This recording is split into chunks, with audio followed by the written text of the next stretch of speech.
Ang kwento ng anime ay nagsisimula sa isang lalaking naglalaro ng dating simulation game. Ang kapatid niya talaga ang bumili ng laro. Pero dahil magbabakasyon siya, hiniling niya sa kapatid na tapusin ito para sa kanya. Na-curious siya tungkol sa pagtatapos ng laro pagkatapos ng lahat. Kaya, nilaro ng lalaki ang reverse harem genre game sa mga susunod na araw ng hindi kumakain o natutulog, na nagdulot sa kanya ng sakit at kinasusuklaman ang lahat ng nasa loob nito. At lalo siyang nagalit matapos makita ang ending na sa tingin niya ay katumbas ng basura. Pagkatapos ng laro, umalis ang lalaki sa kanyang apartment para bumili ng pagkain sa convenience store. Ngunit sa sobrang gutom, nawalan siya ng malay habang pababa ng hagdan, dahilan para mamatay siya sa lugar. At ang sumunod na nangyari ay isang malaking sorpresa. Ang lalaki ay muling nagkatawang tao sa ibang mundo. Ang lalaking iyon ay muling nagkatawang tao sa mundo ng dating simulation game na nilaro niya bago siya mamatay. At hindi siya muling isinilang bilang pangunahing karakter kundi bilang si Leon Fubart Fort, isang simpleng karakter sa mundong iyon. Para sa inyong kaalaman, ang mundo sa larong ito ay pinangungunahan ng mga babae. Ang mga lalaki ay may dalawang pagpipilian, maging asawa o par-amour sa mga maharlika na babae. Ang sariling ama ni Leon ay asawa ng isang noblewoman na nagngangalang Lady Zora. Pero hindi talaga masaya ang buhay niya bilang asawa ng isang maharlika na babae. Si Lady Zora ay isang makasarili at mayabang na babae na gustong kontrolin ang ibang tao. Makalipas ang 10 taon nang si Leon ay lumaki na. Naghanda siyang pumasok sa Holtfort Academy, isang lugar na kadalasang ginagamit ng mga lalaki upang maghanap ng mga asawa o maging mga par-amour. Pero mukhang may ibang plano para sa kanya si Lady Zora, ang stepmother ni Leon. Nais niyang pakasalan niya ang anak ng isang royal noble. Ang anak na babae ng maharlika ay isang 50 taong gulang na babae na 7 beses nang ikinasal. Tinanggihan niya ang walang kabuluhan na plano sa paggawa ng matchmaking. Ngunit iginiit niya na dapat niyang pakasalan ang babaeng pinili niya. Napagtanto na ang kanyang buhay ay nasa panganib kung hindi siya gagawa ng isang bagay, nagpa siya si Leon na gamitin ang kanyang kaalaman sa mundo ng laro. Naalala niya na bumili siya ng isang item habang naglalaro, at ngayon ay pinaplano niyang hanapin ang item na iyon, na isang malakas na sasakyan na tinatawag na Lux Ion. At kaya, nagpaalam si Leon sa kanyang ama upang simulan ang quest. Pagkatapos ay pumunta siya sa isang lihim na lugar at nakikipaglaban sa mga halimaw sa daan upang makakuha ng XP. Ngunit pagkaraan ng ilang oras, lumitaw ang isang buhawi at sinira ang kanyang barko, na iniwan siyang napadpad sa isang lumulutang na isla. Nagpasya siyang galugarin ang isla hanggang sa makakita siya ng isang lumang gusali, na pinasok niya. At pagkaraan ng ilang sandali ng paggalugad sa gusali, nakita niya ang 2 kalansay ng tao na may mga ID card na nakakabit pa sa kanilang mga katawan. Kinuha ni Leon ang isa sa mga card, na iniisip na maaaring maging kapaki-pakinabang ito mamaya, at pagkatapos ay nagpatuloy sa kanyang paglakad. Sure enough, pagkatapos pumasok ng mas malalim sa building, nakita niya ang Lux Ion, at magagamit niya ang ID para buksan ang pinto.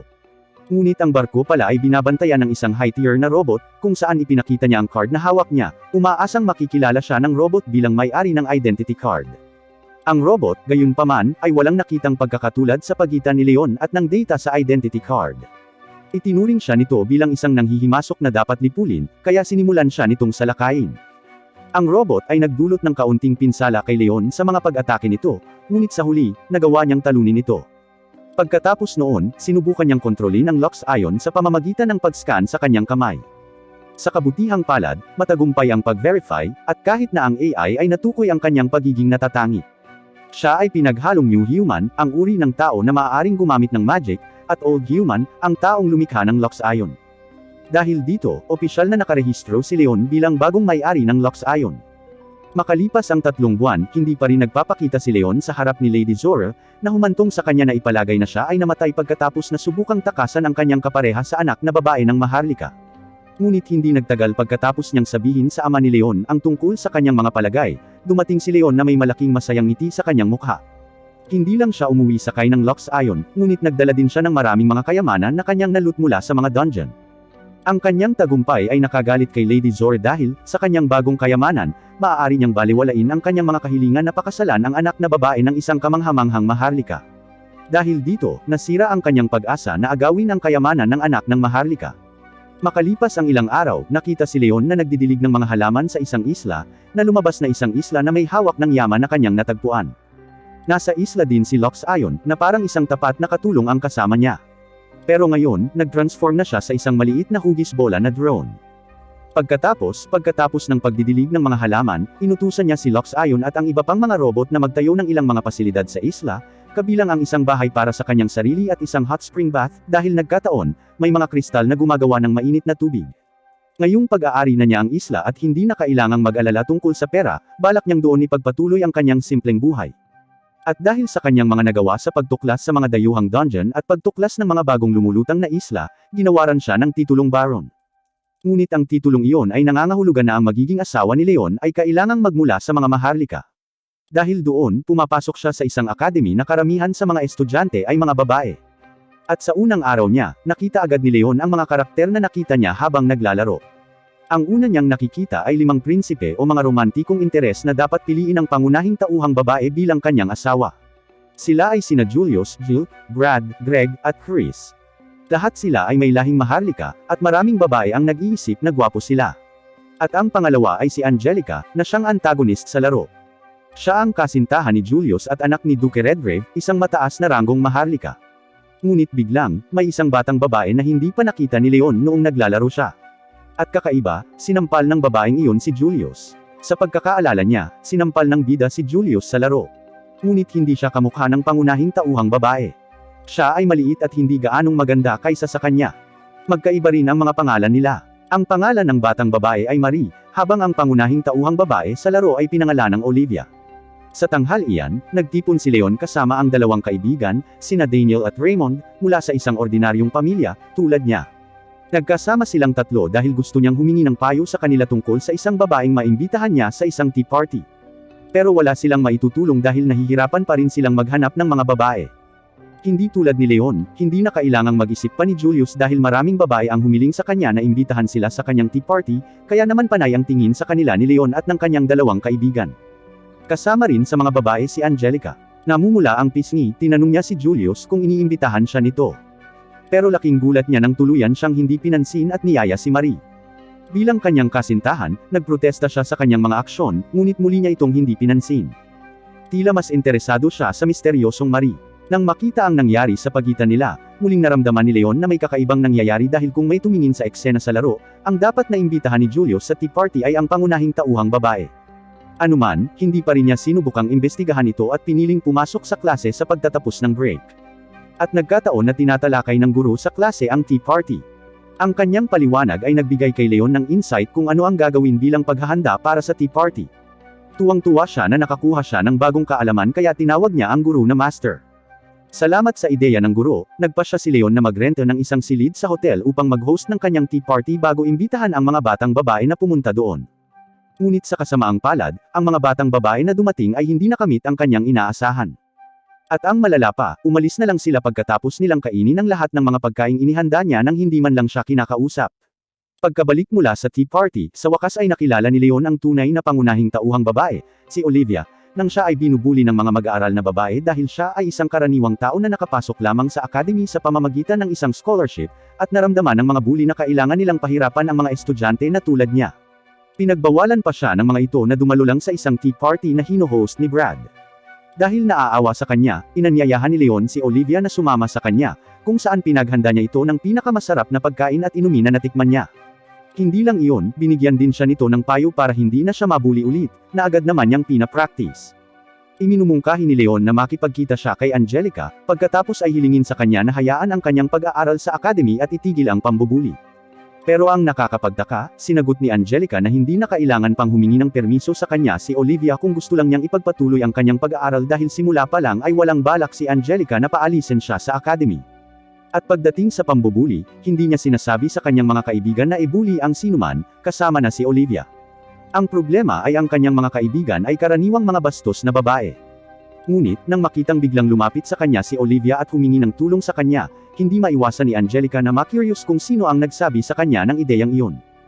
At sumagot siya ng matapat na si Leon ang nagsuggest sa kanya. Parang kilala ni Angelica ang pangalan ni Leon. Nirerespeto niya siya para sa kanyang karanasan at mga nagawa bilang solo adventurer. Kinabukasan, naghahanda na ang mga estudyante sa academy para tuklasin ang isang dungeon. Tanging sina Daniel at Raymond lang ang nakalampas sa paggalugad, at naiinis kay Leon na sila lang ang malalapit na kaibigan niya. Kaya, si Olivia lang ang kasama niya.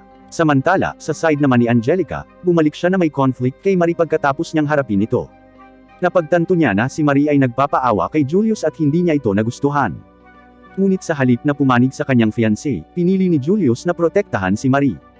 Hinihiling pa niya sa kanya na itigil ang pag-istorbo kay Marie, na nagmumukha siyang nakakainis na bully. Nang makita ang hidwaan, hindi na napigilan ni Leon ang pag-uusisa. At kaya, hiniling niya kay Olivia na sabihin sa kanya ang lahat ng nalalaman niya tungkol kay Marie. Kaya, ayon kay Olivia, si Marie ay anak ng isang mahirap na Viscount, at ang kanyang katayuan ay naging dahilan upang siya ay mabuli. Kahit ang sigaw na natanggap niya ay agad na nakakasakit sa kanya. Pero ngayon, kahit papaano ay nagawa niyang makuha ang puso ng 5 prinsipe, hanggang sa punto na lagi na lang siyang sinasamahan nila kahit saan siya magpunta. Pagkatapos nilang magtsismisan tungkol kay Marie, pumasok sina Leon at Olivia sa dungeon, kung saan nakuha nila ang mga kristal ayon sa tagubili ng kanilang guro. Ngunit sa wakas ay natagpuan nila ang mga halimaw na langgam na naninirahan sa lugar nang mag-drill sila ng mas malalim sa dungeon. Gayunpaman, hindi sila big deal kay Leon, na madaling durugan sila ng kanyang espada. Nang matapos niyang alisin ang lahat ng ito ay lumitaw ang tunay na hamon. Sa pagkakataong ito kailangan niyang harapin ang isang halimaw na unggoy, na, sa kasamaang palad, ay kinagat at nasugatan ang kanyang braso. Sa huli, natalo ni Leon ang halimaw, bagamat hindi nagtagal, ang mga halimaw na langgam ay muling lumitaw sa mas maraming bilang kaysa kanina. Akmang tatayo na siya para labanan sila, dumating ang 5 prinsipe na may mga pose at ekspresyon ng mukha na para bang mga K-pop singer sila bago niya hiniling na ibigay sa kanila ang mga halimaw. At pagkatapos, nagsimula silang kumilos, tinalo ang iba pang mga halimaw habang sinasabayan ng matinding background music. Nasugatan ang braso ni Julius sa laban, ngunit hindi yun problema dahil mayroon siyang Marie, na kayang magpagaling ng sugat sa pamamagitan ng mahika. At lumalabas na hindi lang si Marie ang may healing magic. Kabisado rin ito ni Olivia, at ginamit niya ito para pagalingin ang braso ni Leon. Kung tutuusin, kahit magaling lang siyang gumamit ng mahika, iyon ang naging daan upang makakuha siya ng scholarship sa academy. Nagpasalamat si Leon kay Olivia sa pagpapagaling nito sa braso, ngunit ilang sandali pa ay nabaling ang tingin niya kay Marie na naglalakad palayo habang hawak ang braso ni Julius. Pakiramdam niya ay nagiging kakaiba ang lahat ng nangyari kamakailan. Ang mga pangyayaring nasaksihan niya ngayon ay ibang-iba sa storyline sa laro. At lalo siyang na-curious kay Marie, na tila pinalitan si Olivia bilang pangunahing tauhang babae. Lumipas ang araw, tumaas ang makapal na itim na usok mula sa fireplace sa campus. At nasa fireplace ang bag at mga libro ni Marie na ngayon ay nasusunog. Pagkatapos ay inaresto ni Julius ang mga salarin na nagsunog ng mga bag at libro ni Marie, at ipinatawag niya si Angelica sa kanyang harapan. Dahil base sa impormasyon ng mga salarin ay siya ang nag-utos sa kanila na sunugin ang mga gamit ni Marie. Pero hindi naman ganoon kalala si Angelica. Wala siyang alam tungkol sa pagsunog ng anumang mga bag o libro, lalo na ang pagsasabi sa mga tao na gawin ito. Pero kahit anong pilit niyang ipaliwanag kay Julius, hindi siya nakikinig. Pinakiusapan pa niya ito na layuan sila ni Marie na ikinadismaya ni Angelica. Samantala, kasama ni Leon si Olivia sa library at tinatalakay si Marie. Hindi nagtagal, nakarinig sila ng mga kaina-hinalang ingay mula sa kabilang bahagi ng library. Nagtataka, pareho nilang tiningnan ang pinanggalingan ng tunog at nakitang palihim na hinahalikan ni Marie si Brad. Katulad pala ni Leon si Marie. Sa kanyang panloob na monologo, sinabi niya na hindi siya isang tao mula sa mundong ito. Ngunit hindi siya nagsisi na muling nagkatawang tao sa mundong ito. Sa katunayan, nagustuhan niya ito, dahil dito siya ay maaaring maging malapit sa mga maharlika na lalaki. Di nagtagal pagkatapos na humiwalay si Marie kay Brad sa silid-aklatan, pinuntahan siya nina Julius at Jill at inalok siya ng isang personal na butler na tutulong sa kanyang mga aktibidad. Tinanggihan niya ito dahil wala siyang pambayad sa isang butler. Pero pinatahimik nila siya at sinabing sila ang magbabayad sa personal butler para sa kanya. Natuwa siya nang marinig iyon. Tehim siyang natawa sa loob, iniisip kung gaano siya kaswerte na magkaroon ng isang alipin na kalahating tao. Sa kabilang banda, sinimula ni Leon na utusan si Lux Ion na imbestigahan sina Angelica at Marie dahil hinala niya na si Marie ay isang reinkarnasyon tulad niya. Pagkatapos ni Lux Ion na mang-alap ng impormasyon, dumalo siya sa dance party sa academy kasama sina Daniel at Raymond, umaasang mahanap nila ang kanilang soulmate sa event. Pero hindi sila nakakuha ng kapartner sa sayaw sa show dahil mababa ang tingin sa kanila ng mga babae. Inutusan pa nila ang kanilang mga katulong na bugbugin si Leon at ang dalawa nitong kaibigan. Matapos iwan ng mga babae sina Leon, Raymond, at Daniel na nakahandusay sa sahig, dumating si Olivia upang ipaalam sa kanya na, muli, si Angelica ay nagkaroon ng pagtatalo kay Marie. Sa pagkakataong ito ay sinubukan niyang ilantad ang pagtataksil ni Marie kay Julius, ngunit sa kanyang pagtataka, alam na niya ang tungkol dito. Alam niyang napaibig ni Marie ang 4 pang prinsipe sa kanya. Pero sigurado siya na siya ang pinakamamahal nito. Tuwang-tuwa ang mga babae sa ballroom sa sinabi ni Julius na parang romantiko sa kanilang pandinig. Si Angelica lang ang nag-iba. Galit na nagngangalit ang kanyang mga ngipin bago hinamon si Marie sa isang tunggalian. Ngunit sa halip na sagutin ni Marie ang hamon, ang 5 prinsipe ay nagsalit-salit na nagboluntaryo na maging kanyang mandirigma sa labanan. Sa kabilang banda, walang gustong kumatawan kay Angelica. Kahit ang kanyang mga kaibigan ay hindi lumalapit upang ipagtanggol siya. Lahat sila ay nag-aatubili na lumaban sa mga prinsipe. Nang makita ang insidenteng ito, naalala ni Leon ang bahagi ng kwento ng dating simulation game. Ang tunggalian na ito ay naganap sa kwento ng laro, bagaman ang laban ay kinasangkutan nina Angelica at Olivia. Ngunit hindi alintana kung si Angelica ang manalo sa tunggalian o hindi, siya ay mapupunta sa isang liblib na nayon, kung saan siya ay magpapakasal sa isang mainitin ang ulo na punong nayon at mabubuhay sa natitirang bahagi ng kanyang buhay sa paghihirap. Si Leon mismo ay hindi talaga gustong kumilos bilang isang bayani. Pero sa ganitong sitwasyon, hindi siya makatiis na panuurin si Angelica na pinagtutulungan ng 5 prinsipe. At higit sa lahat, kinaiinisan niya ang mga ito dahil nagawa nilang makuha ang puso ng lahat ng babae sa academy. Kaya naman, nag-alok siyang maging mandirigma ni Angelica bago hinamon si Marie at ang 5 prinsipe sa isang pusta. Kung manalo si Leon, kailangang layuan ni Marie si Julius. Tinanggap ni Marie ang hamon sa kondisyon na kapag natalo si Leon, kailangang itigil ni Angelica ang pambubuli sa mga estudyanteng mas mababa ang katayuan kaysa sa kanya. Ito ay isang napakaranggal na kahilingan, ngunit alam niyang ginagayo lamang niya ang dialogo na sinasalita ng pangunahing tauhang babae sa laro, na nagpapahiwatig na siya ay talagang isang reinkarnasyon tulad ng kanyang sarili. Inihagis ni Leon kay Julius ang glove ni Angelica, na nagpapahiwatig na hindi na sila makaka-atres sa laban na ito. Ang laban ay magaganap mamaya sa Academy's Coliseum, kung saan ang mga kalahok ay magsusuot ng kanilang sariling baluti. Hindi nagtagal, nakita si Marie na nagmumura sa kanyang silid, na inis kay Leon, na naglakas loob na makialam sa kanyang buhay kahit na siya ay isang side character lamang. Samantala, nakita ni Leon ang kanyang silid na puno ng mga scribble na ginawa ng mga alipores ng mga prinsipe. At ang ikinagulat niya, ipinakita sa video footage mula kay Lux Ayon na pinilit din nilang sumama sina Daniel at Raymond sa wall scribbling. Ngunit walang oras si Leon para dito. Gusto niyang malaman kung ano ang posibilidad ng kanyang tagumpay laban kay Julius. At si Lux Ayon, na nilagyan ng maraming mga tampok, ay maaaring ipakita sa kanya ang tungkol dito. Lumabas na maraming estudyante ang tumaya sa laban, at 99% sa kanila ang tumaya sa pagkapanalo ni Julius. So ibig sabihin, halos 1% lang ang tumataya kay Leon para manalo, at kasama na dito ang kanyang sarili. Samantala, matapos marinig ang paninira sa silid ni Leon, tinawagan ni Angelica si Leon at hiniling na umatras sa laban. Ayaw niyang maranasan niya ang mas masahol na kahinatnan dahil lang sa kanya. Pero tumanggi siyang umatras sa laban dahil ayaw niyang maging duwag. Kinabukasan, nagtipon na ang mga estudyante sa Coliseum para panuurin ang tunggalian. Pumasok si Leon sa arena suot ang costume na ginawa ni Lux Ayon para sa kanya. Samantala, isinuot ng mga prinsipe ang kanilang modernong baluti sa kabilang corner. Iyon ang dahilan kung bakit kinukot siya ng mga manunood si Leon, na kanilang hinuhusgahan na walang balak makipaglaban. Naisip pa ni Angelica na nakalimutan niyang dalhin ang kanyang baluti. Pero hindi gaanong naabala si Leon sa mga pangungutya ng mga tao, lalo na nang malaman niyang pumuste sina Raymond at Daniel sa kanyang panalo. At bukod pa, hindi pa niya suot ang armor niya. Kaya naman pinatawag niya ang kanyang armor, ang arrogance, na gawa rin ni Lux Ayon. Gayunpaman, mas nasasabik ang mga manunood na kutsain si Leon.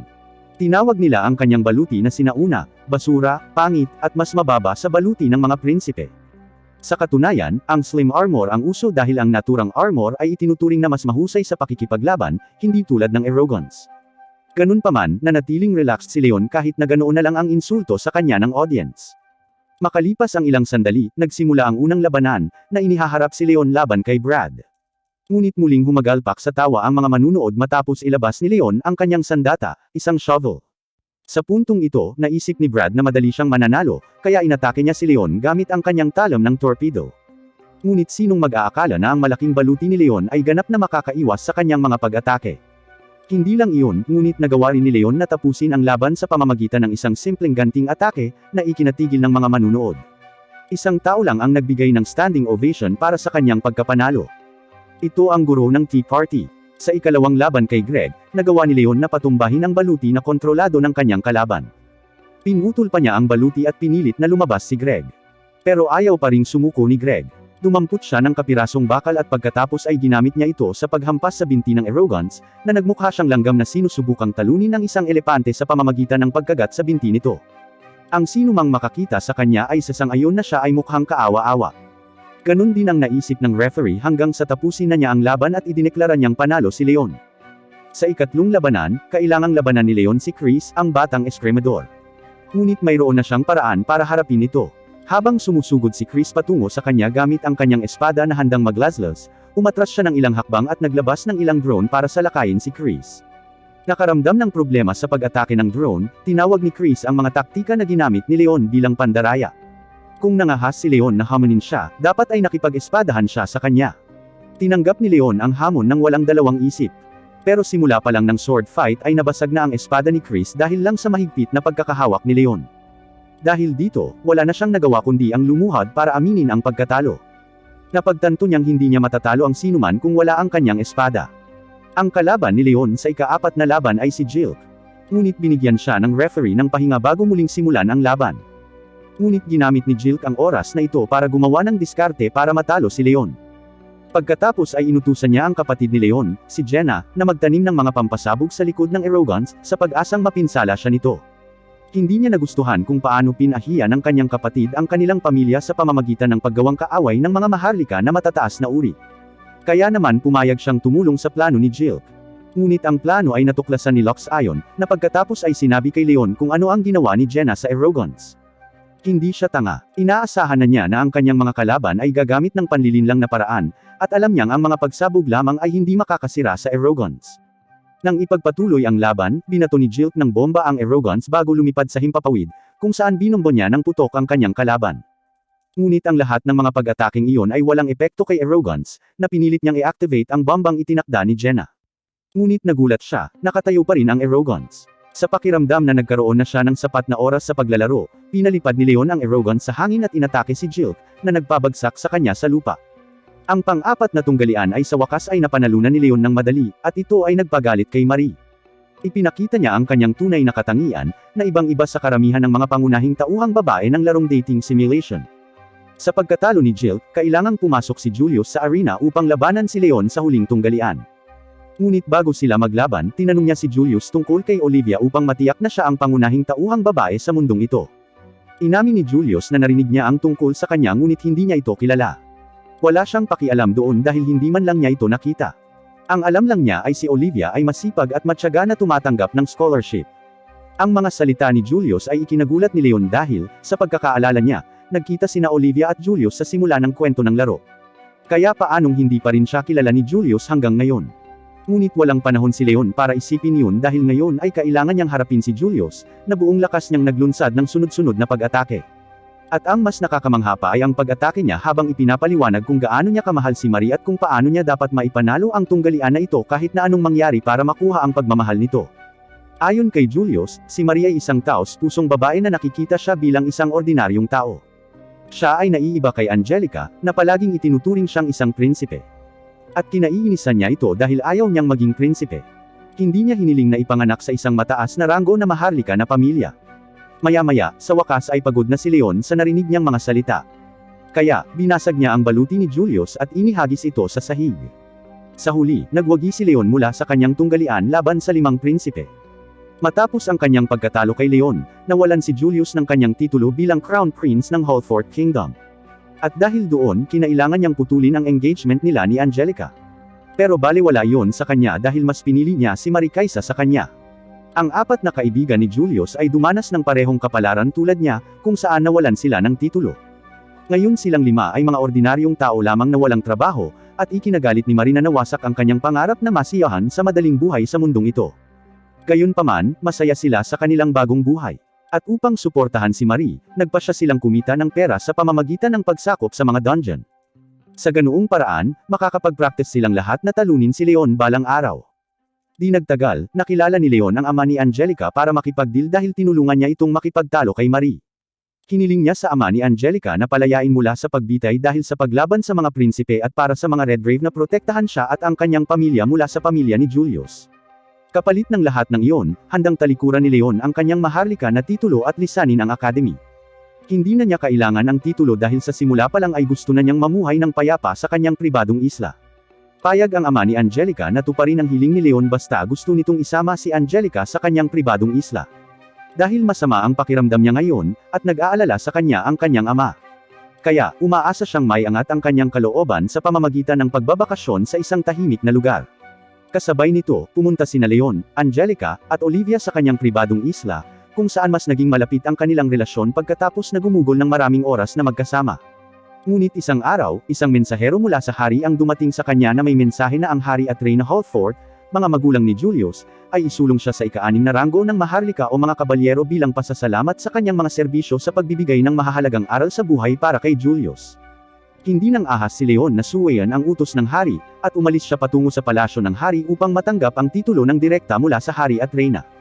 Dahil sa bago niyang titulo, hindi siya pinatalsik sa academy, na sobrang ikinainis niya. Buti na lang at nagkaroon siya ng mga kaibigan tulad nina Angelica at Olivia, na nakakapagtanggal ng inis habang nasa academy siya. Namangha si Leon nang makita niyang nakasuot ang mga ito ng maid costume, pero at the same time, na-realize din niyang hindi pala siya, ang side character, ay hindi kayang makipagrelasyon sa kanila. Nais niyang tumakbo ang buhay sa mundong ito ayon sa kwento sa laro, at para doon, dapat umunlad si Olivia upang maging isang tunay na pangunahing tauhang babae. Maya-maya, malapit na ang school festival. Si Leon at ang kanyang mga kaibigan ay nagbabalak na magbukas ng isang cafe sa festival, at sila ay kasalukuyang abala sa paghahanda para dito.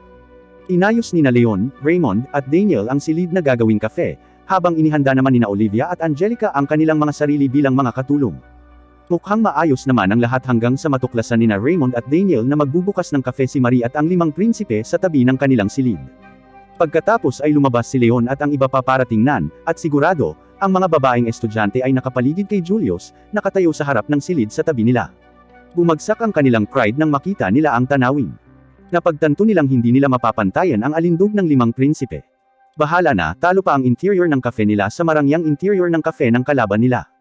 Gustong ipaghiganti ni Marie at ng 5 prinsipe ang kanilang pagkatalo sa nakaraang tunggalian, at sinabi niya mismo sa harap ni Leon na sila ang mananalo sa pagkakataong ito.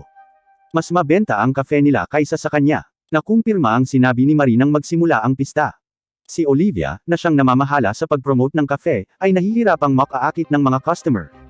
Imbes na mga customer, naakit siya ng mga bully na nangungut siya sa kanya bilang aso ni Angelica.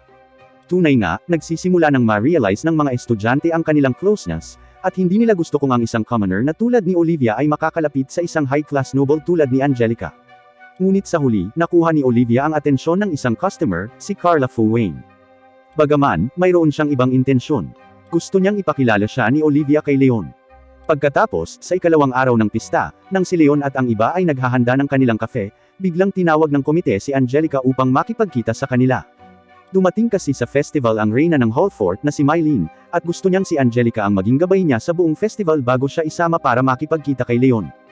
Gusto siyang pag-alitan ni Mylene sa kanyang paraan ng pakikipagduel at personal na pasalamatan siya sa pag-alis ni Julius sa manipulasyon ni Marie, kahit na ang kanyang mga pagsisikap ay hindi pa rin matagumpay.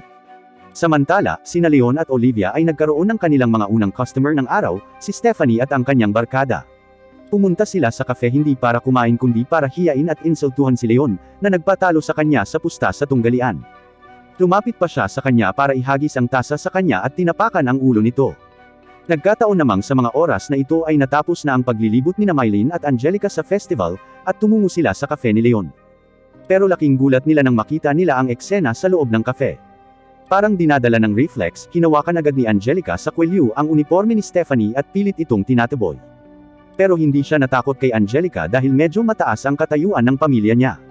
Hindi lang iyon, siniraan niya si Angelica. Iniinsulto din niya si Olivia, tinawag siyang aso ni Angelica. Sinabi ni Stephanie na ginamit lang ni Angelica si Olivia dahil wala ng mga maharlika na estudyante na gustong makipagkaibigan sa kanya. Sa puntong ito, nagsawa na si Leon sa nakakainis na ugali ni Stephanie. Sinusubukan niyang pigilan siya, ngunit muli, ginagamit niya ang kanyang katayuan sa pamilya upang bantaan siya at ang iba pa. Sinabihan pa niya ang kanyang katulong na sampulin si Leon para bigyan ito ng leksyon. Napagtantong mas malala ang mga bagay kung hindi siya makikialam, pagkatapos ay hiniling ni Mylene kay Stephanie na itigil ang kanyang ginagawa at umalis sa kafe. Ngunit hindi niya alam na si Mylene ang Reyna, kaya't siya ay tumugon sa kanyang mga utos ng mapanlait, na tinatawag siyang isang kulubot na matandang babae. Nang marinig niya ang pang-iinsulto ni Stephanie sa Reyna, naramdaman ni Leon na mayroon na siyang dahilan para bugbugin ang mga bastos na customer na iyon. Nang walang karagdagang pag-iisip, binugbog niya ang mga katulong ni Stephanie, pinalipad sila sa dingding, bago sinabi sa kanya na ang babaeng tinatawag niyang matandang babae ay si Reyna Mylene. Namutla agad ang mukha ni Stephanie nang marinig iyon, habang si Mylene naman ay pilit na pinapakalma si Leon. Ngunit tumanggi siyang tumigil. Nakasaad sa batas na dapat parusahan ang mga mang-insulto sa Reyna. Kaya dapat mamatay si Stephanie. Sa huli, kinailangan ni Angelica na ipatawag ang tanging makakapagpakalma kay Leon. Sino pa kung hindi ang kanyang master na si Professor Lucas? Matapos mabawi ni Leon ang kanyang katahimikan, sa wakas ay naipahayag ni Mylene ang layunin ng kanyang pagpunta upang makita siya. Ngunit hindi siya makapag-focus sa pakikinig sa mga salita nito. Namangha siya sa kagandahan ni Mylene kaya kalahating biro ay sinubukan niyang mag-propose dito. Dahil sa biglaang proposal ay nagpanik sina Angelica at Olivia, ngunit sa hindi inaasahang pagkakataon ay nabubola nito si Mylene. Naturally, hindi pa siya nakatanggap ng ganoon kaamong pagtrato mula sa isang lalaki. Ngunit tila, lihim na nakikinig si Julius nang akiti ni Leon ang kanyang ina. Agad siyang pumasok sa kafe, binugbog si Leon, at dinala si Mylene sa kanyang kafe. Nagkataon, isa sa mga dahilan kung bakit pumunta si Mylene sa festival ay dahil gusto niyang makilala si Marie, ang babaeng nagmanipula kay Julius at nawalan siya ng titulo bilang Crown Prince. Ngunit napagtanto ni Julius na papagalitin ng kanyang ina si Marie, kaya itinago niya ito sa pagpapanggap na hindi niya alam kung nasaan siya ngayon. Kasabay nito, sa wakas ay pumunta si Carla kay Leon upang humingi ng tulong sa pagliligtas sa kanyang pamilya mula sa pagkawasak. Hindi makatanggi si Leon sa kanyang kahilingan, at ikinagulat ni Lux Ayon. Kaya naman, nang sila lang ay nagtanong agad si Lux Ayon kung bakit kailangan niya itong tulungan, ang babaeng halos hindi niya kilala. Dito, sinabi ni Leon na masama ang loob niya para kay Olivia kung tatanggihan niya ang kahilingan ni Carla dahil si Olivia ang nagpakilala sa kanya. Pagkatapos ng lahat, magbabakasyon ang Academy pagkatapos ng pista, at marami siyang libreng oras para tulungan si Carla, kahit na hindi pa rin niya talaga alam ang problema nito. Ngunit nang bumalik si Leon sa cafe, nakita niya sina Olivia at Angelica na mukhang awkward sa isa't isa habang nagtatrabaho sila sa cafe. Paulit-ulit yata sa kanyang isipan ang mga sinabi ni Stephanie na si Olivia ay aso lang ni Angelica. At pakiramdam niya ay totoo ang sinabi ni Stephanie. Bakit gustong makipagkaibigan sa kanya ni Angelica, na nagmula sa mga karaniwang tao? Parang imposible. Napagtanto ni na Leon, Daniel, at Raymond ang dahilan ng hindi magandang relasyon ni na Olivia at Angelica, ngunit wala silang ibang magawa kundi isara ang kafe at magpahinga. Hindi maganda ang pagbibenta ng kanilang kafe, kaya bakit pananatilihin itong bukas? Kung tutuusin, nag-isip si Leon ng ibang paraan para kumita ng pera, ang pagsali sa flying bike race bet. Tama, ang flying bike race ang highlight ng festival, kung saan isa si Angelica sa mga organizer. Ayon sa kanya, ang third grader na si Dan Elgar ay palaging nananalo sa karera, ngunit ang pangunahing tagapagtaguyod ng mga first grader ay walang iba kundi si Jilk. Sa araw ng karera, nang ang mga estudyante ay nakikitang nag-cheer sa kanilang mga kampyon, mag-isang nakaupo si Leon sa harap ng isang tambak na pera. Nagawa niyang manalo ng malaki mula sa pusta salamat sa tulong ng prediction programming ni Lux Ayon. Ngunit sa kasamaang palad, ang isa sa mga kalahok na pinagpustahan ni Leon na si Jilk ay nagtamo ng injury sa preliminary round kahit na naipanalo niya ito. Dahil sa kanyang injury ay hindi na nakatuloy sa susunod na round, kaya nalungkot si Marie dahil nangangahulugan ito na hindi niya makukuha ang premyo mula kay Jilk. Ang kalagayan ni Jilk ang nagpagulo sa mga organizers dahil kailangan nilang maghanap ng kapalit nito. At sa pagkakataong ito ay biglang pumasok sa treatment room ang isang batang babae na may kasamang 3 alipin at isa sa kanyang mga tagasunod. Ang babae ay hindi ang kanyang kapalit ngunit sa halip ay ang isa na responsable para sa kanyang pinsala. Siya si Clarice, ang kanyang dating kasintahan. Kung bakit niya inutusan ang iba pang mga racers na saktan siya, ito ay dahil itinapon siya nito sa nakaraan. Pagkalabas ni Clarice ng kwarto, nagsimulang magkwento si Angelica tungkol sa maaaring maging kapalit ni Jilk. At ito ay biglang iminungkahi ni Marie na italaga si Leon sa palusot na wala na silang oras para maghanap. Kung hindi sila agad makahanap ng kapalit kay Jilk mula sa first graders, si Angelica, bilang komite ng kompetisyon, ay magkakaproblema. Pagkaraan ng ilang sandali, pumayag si Leon na palitan si Jilk, dahil may utang siya sa ama ni Angelica. Sa halip, hiniling niya kay Jilk na bayaran siya pagkatapos ng karera. Ngunit ang karera ay mahirap para kay Leon, dahil siya ay inatake ng maraming kakumpetensya na nabankrupt matapos matalo sa pusta sa kanyang tunggalian laban sa 5 prinsipe. Ang mga race commentator lang ang sumuporta sa kanila sa pag-atake sa kanya. Habang nahihirapan si Leon na manalo sa karera, lumapit si Stephanie kina Olivia at Angelica, na nanood ng karera. Galit pa rin siya sa mga ito dahil sa nangyari kay Reyna Mylene, at ngayon ay inilalabas niya ang kanyang galit sa pamamagitan ng paninira kay Angelica sa harap ni Olivia. Ibinunyag niya na si Angelica ay tulad din ng kanyang sarili noong nakaraan, na madalas na nilalait at minamaltrato ang mga ordinaryong tao. Ngayon ay naging effective ang provocation ni Stephanie.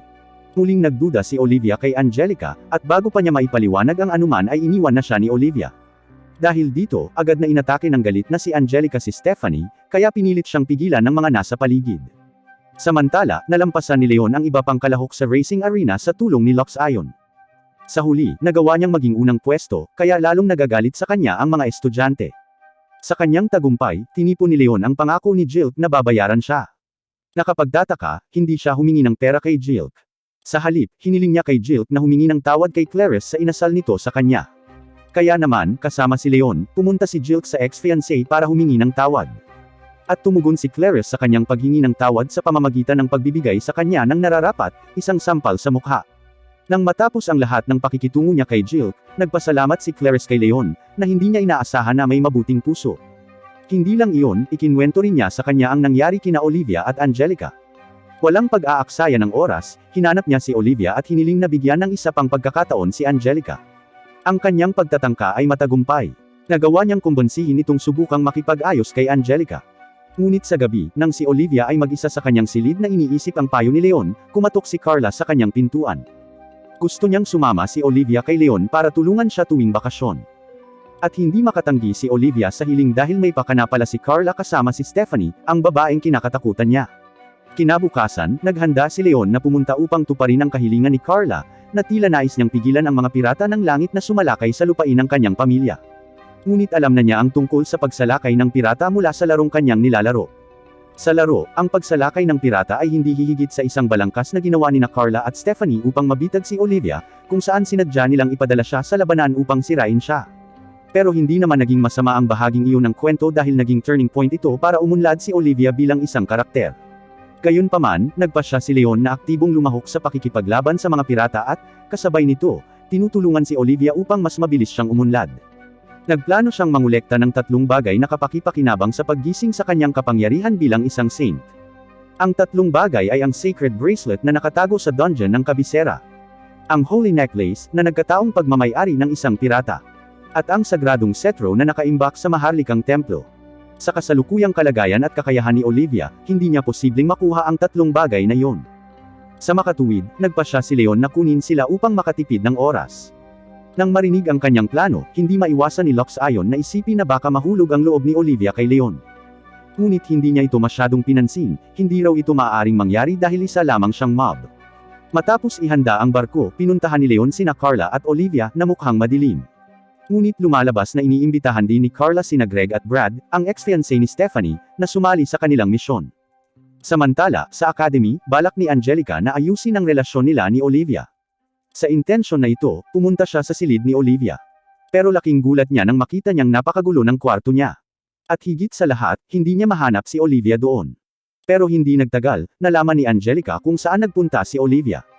Sinabi sa kanya ni Stephanie ang tungkol sa paglahok ni Olivia sa misyon ng pagpuksa ng pirata. Ang misyon mismo ay naging maayos. Gamit ang kanyang arrogance, nagtagumpay si Leon na talunin ang mga pirata at nahuli ang marami sa kanila, na nakuha ang paggalang ni Greg. Napagtanto ni Greg na ang digmaan ay ibang-iba sa tunggalian sa arena, at madaling talunin ni Leon ang mga pirata. Paanong hindi niya igagalang si Leon pagkatapos niyang makita ang kanyang mga kilos? Gayunpaman, ang kanilang tagumpay laban sa mga pirata ay nagpakaba kay Carla. Ang kanyang plano ay nabigo ng husto. Lumalala ang sitwasyon para sa kanya pagkatapos dalhin ni Leon ang mga pirata sa Wayne Family Estate at magulat sa kanyang ama tungkol sa kanyang krimen. Hindi niya maiwasang ipagtapat sa kanyang ama kung paano binalak ni Stephanie na sirain si Olivia sa pamamagitan ng pakikipagtulungan sa mga pirata ng langit. Bahagi nga ng plano ni Stephanie ang totoo, dahil ngayon ay naniniwala na talaga si Olivia na aso ang tingin sa kanya ni Angelica. Kung ganoon ang tingin ni Angelica sa kanya, paano naman si Leon? Sa lahat ng oras na ito, napakabait niya sa kanya. Tiyak, may gusto siya sa kanya. Iyon ang nasa isip ni Olivia. Nang makita ni Leon si Olivia noong gabing iyon, mukha siyang depressed. Sinabi niya sa kanya kung ano ang nasa isip niya na nagpapaalala sa kanya. Ngunit ngayon, wala na siyang magagawa para baguhin ang mga negatibong iniisip nito. Ngunit patuloy na iniisip ni Leon ang mga sinabi sa kanya ni Olivia, at ibinahagi niya ang kanyang pagkabalisa kay Lux Ayon, na inakala niyang inagaw niya ang katayuan nito bilang pangunahing tauhan sa kabila ng intensyon nitong tulungan siya. Sa pamamagitan ng paggawa ng lahat para sa kanya, hindi namamalayan ni Leon na hindi niya magawang maging independent. Siya ay hindi kailanman gumawa ng anumang bagay sa kanyang sarili, kaya hindi siya lumakas at naging mas kumpiyansa. Ngunit tinanggihan ni Leon ang teorya ni Lux Ayon. Nagalit pa siya sa mga akusasyon at binugbog si Lux Ayon. Habang nababalot pa rin siya ng pagkabalisa, nagpakita si Brad para magsanay ng espada. Nagtataka siya kung bakit kailangang mag-practice si Brad ng swordsmanship sa halip na magic. At hindi niya inaasahan ang sagot dahil si Brad ang pinakamahina sa 5 prinsipe. Kaya, sa gusto o hindi, dapat sanayin ni Brad ang kanyang katawan at lakas upang mapabilib si Marie at talunin ang kanyang 4 na katunggali. Nang makitang nakikinig lang si Leon sa lahat ng oras na ito, inanyayahan siya ni Brad na mag-practice sparring. Maikli lang ang tunggalian, at nanalo si Leon. Ngunit higit sa lahat, ang tunggalian ay makapagpapaunawa sa kanya na ang 5 prinsipe ay may kanya-kanyang problema. At ganoon din si Olivia. Tama si Lux Ion. Sa lahat ng oras na ito, sobrang pinoprotektahan ni Leon si Olivia nang hindi niya namamalayan na nasaktan siya nito. Kinabukasan, ang iba pang mga pirata ay dumating upang salakayin ang barko ni Leon habang siya, si Brad, at si Greg ay nag-aalmusal. Ngunit sa pagkakataong ito, ayaw na nilang hayaan siyang kumilos ng mag-isa. Hiniling nila kay Leon na isama sila sa digmaan. Nang makita ang kanilang determinasyon, napilitan siyang magpaubaya. Hindi lang pala sila ang gustong lumaban kundi si Olivia din ay gustong tumulong. Matapos ang buong gabing pag-iisip, pinagsisihan niya ang sinabi niya kay Leon kahapon, at ngayon ay nag-aalala siya sa kanya matapos makita ang papalapit na barkong pirata. Kaya, lumabas siya ng kanyang silid, umaasang matulungan siya kahit papaano. Ngunit sa kasamaang palad, bago pa man magawa ni Olivia, nakatagpo niya ang kapitan ng pirata na nakasuot ng baluti. Baka natapos na siya ng kapitan kung hindi nagmadali sina Brad at Greg para tulungan siya. Sa kabilang banda, hindi na maalayan ni Leon na nasa panganib si Olivia. Nalaman lang niya ito pagkatapos sabihin sa kanya ni Lux Ion. Ngunit pagkatapos, nakita niya kung paano nagtrabaho sina Greg at Brad para sa pagtulong na protektahan siya, at napagtanto nito ang kanyang orihinal na papel bilang isang side character. Ganito dapat ang kwento, naisip niya. Tinutulungan ng mga prinsipe si Olivia nang hindi umaasa kay Leon. Ngunit wala silang laban sa kapitan ng pirata, at alam niyang kailangan niyang makialam sa kanilang laban. Kaya, sumugod si Leon sa kanila at tinalo ang kapitan bago inagaw sa kanya ang banal na kwintas. Matapos sirain ang pirata, pinagaling ni Olivia si Brad gamit ang mahika, na nagpapaalala sa kanya kay Marie, na mayroon ding mahiwagang kakayahan sa pagpapagaling. Nang makita silang magkasama, pinili ni Leon na huwag pansinin siya, umaasa na maaari siyang maging malapit sa 5 prinsipe tulad ng nararapat at kalimutan siya. Ngunit ang kanyang desisyon ay nagpalungkot sa kanya. Hindi niya maintindihan kung bakit biglang lumayo si Leon sa kanya. Sa loob ng barkong pirata, nakahanap sina Leon at Lux Ion ng katibayan na nag-uugnay sa mga pirata kay Stephanie, na kalaunan ay nahuli ng maharlikang pamilya. At hindi nagtagal, dumating ang barko mula sa Red Grave upang kunin ang mga bilanggo. Ngunit nang gantimpalaan sila ng ama ni Angelica para sa kanilang mga serbisyo sa pagtalo sa mga pirata, hinayaan ni Leon sina Greg at Brad na kunin ang kredito na ibalik sila ng kanilang pamilya sa mga tagapagmana. Makalipas ang ilang araw, sa wakas ay natuklasan ni Angelica kung paano pinaiyak at nasaktan ni Leon ang damdamin ni Olivia. Kaya, ang unang bagay na ginawa niya nang makipagkita sa kanya ay sinampal siya. Tingid sa kanyang kaalaman, ang sampal na iyon ay mas naging determinado si Leon na layuan sila ni Olivia. Ngunit ang kanyang pagnanais na maging isang karaniwang tao ay kailangang maantala muli pagkatapos na puntahan ni Greg at Brad ang Reyna at hilingin sa kanya na e-promote si Leon sa lower 5th rank na maharlika. Sinuportahan din ng ama ni Clarice ang promosyon at nagpasalamat kay Leon sa paghingi ng tawad sa kanya ni Jilk. Pinasalamatan siya ni Clarice sa pamamagitan ng pagbibigay sa kanya ng isang lumilipad na motor, na regalo din para sa kanyang tagumpay sa karera. Pero araw-araw, namimiss ni Leon sina Olivia at Angelica. Sa kabutihang palad, sa lalong madaling panahon ng mga mag-aaral ay pupunta sa isang school trip sa Southern Floating Island. Naalala niya ang pangyayaring iyon noong naglaro siya ng dating simulation game noon. Ito ay isang napakakapakipakinabang na kaganapan para sa pangunahing tauhang babae upang mapataas ang antas o katayuan ng kanyang relasyon sa kanyang mga interes sa pag-ibig. Bilang karagdagan, ang pangunahing tauhang babae ay makakakuha ng mga espesyal na item sa destinasyon ng school trip. Kaya, pagkaraan ng ilang araw, ang mga mag-aaral ay naglakbay sa paaralan sakay ng barko. Pero sa di umano'y masayang paglalakbay na ito, may 2 estudyante pa rin na gumagawa ng mga katangahan. Magkaibigan nga silang dalawa ni Angelica, pero habang nawawala ang kanyang prestihiyo dahil sa annulled na engagement nila ni Julius, nagsasawa ang 2 babae na maging kaibigan siya. At kaya, nagpasya silang gumawa ng isang bagay tungkol sa paglalakbay na ito sa pamamagitan ng paghahagis ng mga flare sa dagat. Hindi nila alam na magkakaroon ng masamang epekto ang kanilang mga aksyon mamaya. Lumipas ang ilang oras, at sa wakas ay nakarating na ang mga estudyante sa kanilang destinasyon. At sa hindi sinasadyang pagkakataon, nagkita sina Leon, Angelica, at Olivia sa isang templo, na matchmaking temple pala. Kaya, kung nag-aalay sila habang may hinihingi doon, pinagbibigyan daw ang kanilang mga hiling. Ngunit, syempre, ang kanilang kahilingan ay may kinalaman sa matchmaking.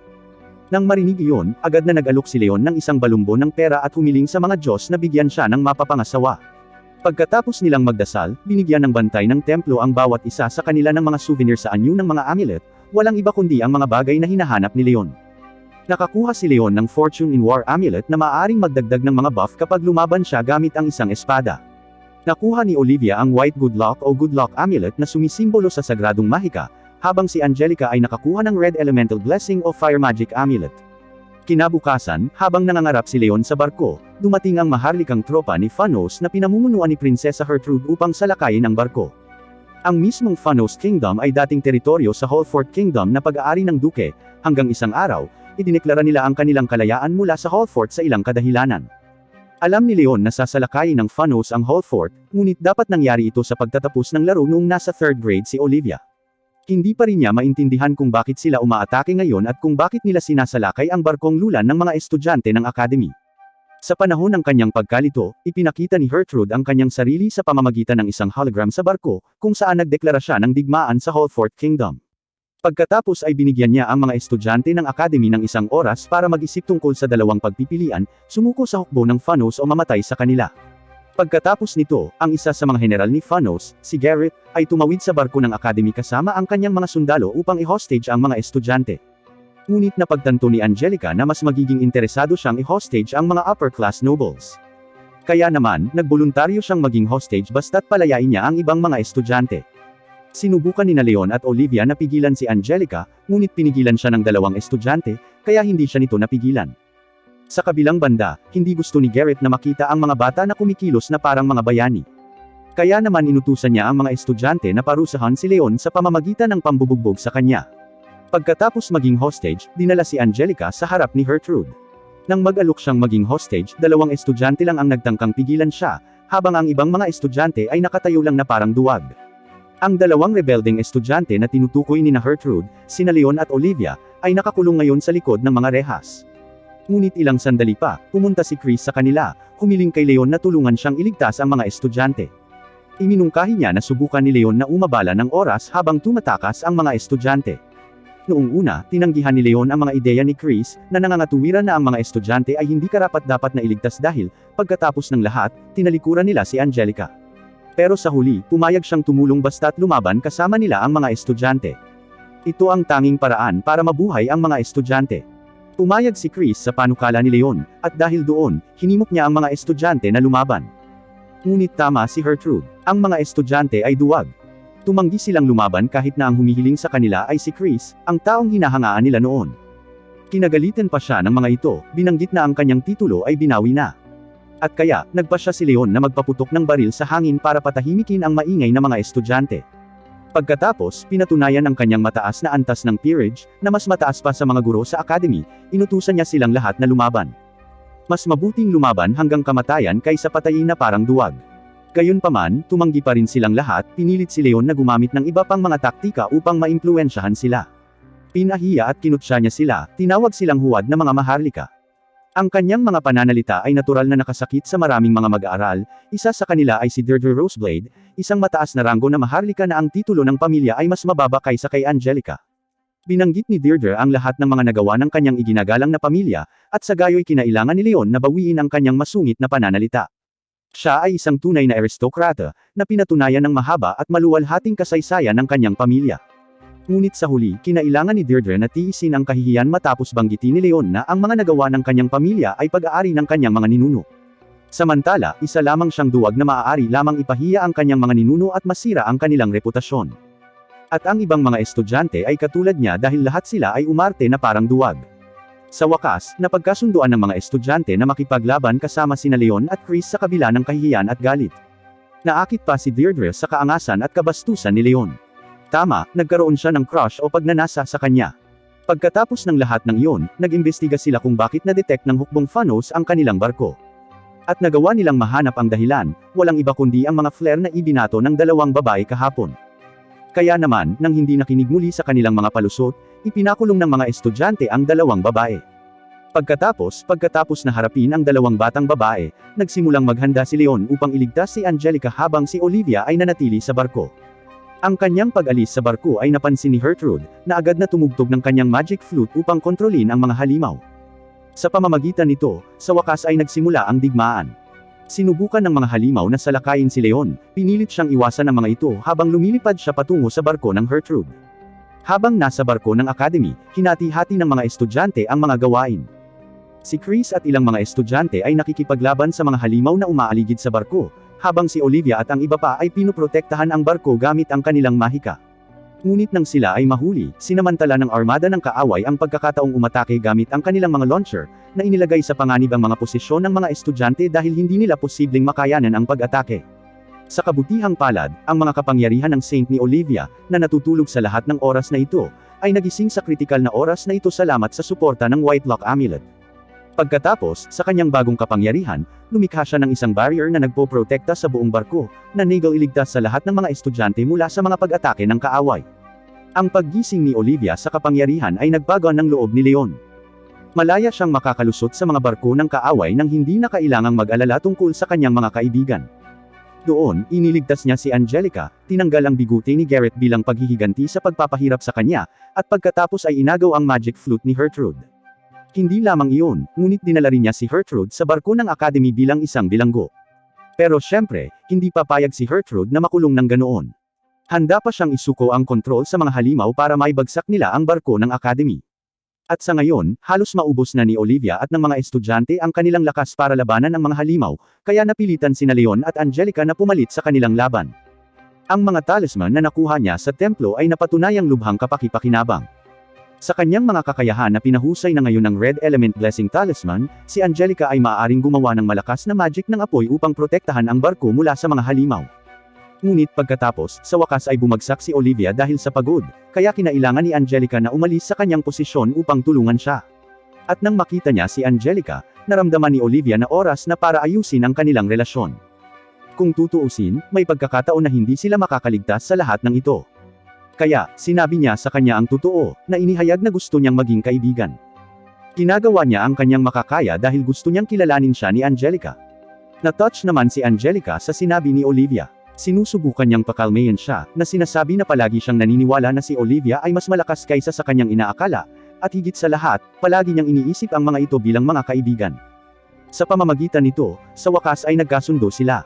Gayunpaman, ang di umano'y magandang sandali ay naantala ng isang pag-atake ng kaaway, na yumanig sa barko hanggang sa punto na si Angelica ay natapon at muntik ng mahulog. Mabilis siyang tinulungan ni Olivia, ngunit dahil dito, si Olivia ang nauwi sa pagkahulog sa barko. Sa kabutihang palad, napagtanto ito ni Leon, kaya't sinugod siya nito. Dito, nagpasya si Olivia na huwag nang pigilan pa ang kanyang nararamdaman. Pinagalitan niya si Leon sa paglayo sa kanya kahit hindi niya alam kung ano ang kasalanan niya. Kahit ganoon, mahal pa rin siya nito. At na may luha ang mga mata, sinabi niya yun kaagad sa kanya. Ngunit naramdaman ni Leon na hindi ito ang tamang oras para sagutin ang kanyang nararamdaman. At kaya, dinala niya si Olivia sa kaligtasan, at sa parehong oras, ang kanyang barko at partner sa wakas ay dumating kasama ang Arrogons. Pagkatapos ay isinakay niya ito habang nanunumpa na sisirain ang hukbo ng Phanos upang hindi na sila maglakas loob na umatake muli. Sa kabilang banda, nagpa siya ang galit na galit pa ring si Garrett na palayain ang pinakamalakas na bayani ng Phanos, si Sir Vandal the Black Knight, na pinilit na labanan siya ni Leon. Ang matinding laban nila ay nagpaisip kay Leon na kailangan niyang gumamit ng taktika para matalo siya. Kaya naman, pinahintulutan niya ang Black Knight na isaksak ang kanyang sandata sa Arrogons para mapigilan niya ito. Nang magtagumpay, lumabas si Leon sa Arrogons at tinutukan ng baril si Vandal, nagbanta na babarilan siya kapag hindi siya susuko. Nabigo ang pagsalakay ni Phanos matapos nalipulin ni Lux Ion ang natitirang mga halimaw, kaya napilitan sina Garrett at Vandal na umatras sa kahihiyan. Nang matapos ang labanan at napanalunan ng mga mag-aaral sa Academy, bumalik sila sa Hall Fort kasama ang mga bilanggo. Ngunit muling tumanggi si Leon na makita bilang isang bayani sa digmaan, pinilit si Chris na kumuha ng kredito para sa tagumpay upang maibalik siya bilang tagapagmana ng kanyang pamilya. Kung tutuusin, ang kanyang kontribusyon sa digmaan laban sa Phanos ay medyo malaki. Matapos bumalik sa kapayapaan ang sitwasyon, sa wakas ay ipinakilala ni Leon si Lux Ion kina Angelica at Olivia. Ngunit hindi pa rin nakakalimutan ng 5 prinsipe ang pagkatalo nila sa kanya. Pagkatapos, hinamon siya ng mga ito sa isang rematch laban sa kanila, na tinanggap niya. Hindi na kailangang sabihin, nagtagumpay si Leon sa tunggalian, ngunit sa proseso, natanto niya ang isang bagay, ang 5 prinsipe ay hindi karapat-dapat kay Olivia. Masyado silang tanga para maging asawa niya. Kaya naman, nagpa siya si Leon na payagan silang magpatuloy sa paghabol kay Marie. Para naman kay Marie, nakuha niya pala ang sacred bracelet mula sa dungeon, at plano niyang makuha ang natitirang 2 item para palitan si Olivia bilang pangunahing tauhang babae. Pagkatapos, pagkaraan ng ilang araw, nakita si Leon na nakasuot ng pormal. Ang kanyang paglilingkod sa paghuli kay Prinsesa Gertrude ay nagparamdam sa lahat ng mga maharlika na karapat-dapat siyang e-promote bilang isang Viscount. Naiinis si Leon sa patuloy na pag-promote, ngunit tinanggap niya ang promosyon. Sa pagtatapos ng anime, muling nakasama ni Leon sina Olivia at Angelica pagkatapos ng seremonya ng promosyon. Desidido siyang laging nasa tabi nila, kahit side character lang siya. Hindi pa rin niya sinasagot ang pag-amin ni Olivia sa pag-ibig, ngunit tiniyak nito sa kanya na maghihintay siya hanggang sa handa itong ibigay sa kanya ang sagot. Sa pamamagitan nito, nagtatapos ang pakikipagsapalaran ni Leon sa mundo ng dating simulation game. At least sa ngayon kasi obvious naman, marami pang kailangang ipagpatuloy. Maaari mong basahin ang light novel o manga kung interesado kang malaman ito.